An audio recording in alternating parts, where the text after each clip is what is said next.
Jam 00 ya malam itu kami sudah mendapat berita bahwa akan didatangi oleh tamu-tamu dari EPI.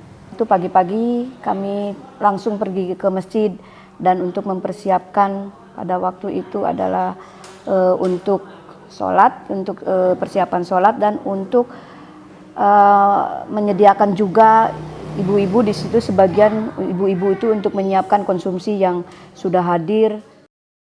Ternyata betul pada jam 11 sebelum sholat pun itu di luar sudah masjid itu sudah ramai, dan pada waktu itu orang-orang anggota jemaat itu sudah ada di dalam untuk melaksanakan sholat Jumat.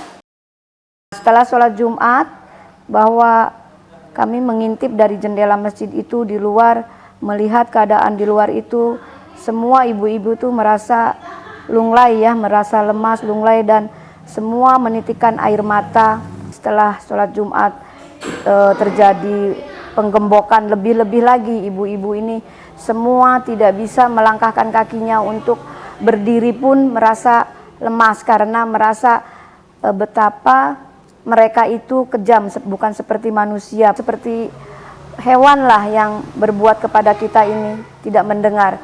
Dan kami waktu itu sudah terkunci di dalam, dan pada waktu terjadi penggembokan itu mereka merasa bahwa dia merasa kepuasan bahwa tugasnya sudah dapat melaksanakan tugas dengan sebaik-baiknya, menggembok dan merantai pintu-pintu kami itu.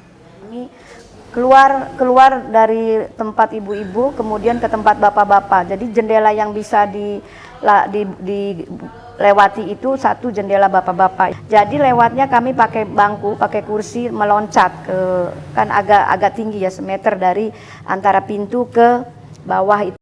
Masjid saya itu adalah rumah saya yang paling saya cintai, karena saya terus terang aja selama kejadian masjid itu saya tidak memikirkan rumah pribadi tinggal saya.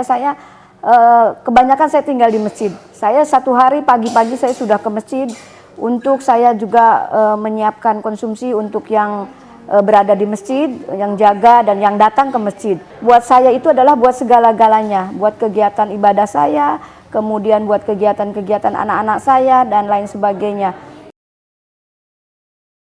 Pada waktu kejadian-kejadian ini perasaan badan saya ini sakit, badan saya ini masjid yang disiksa tapi badan saya yang sakit gitu.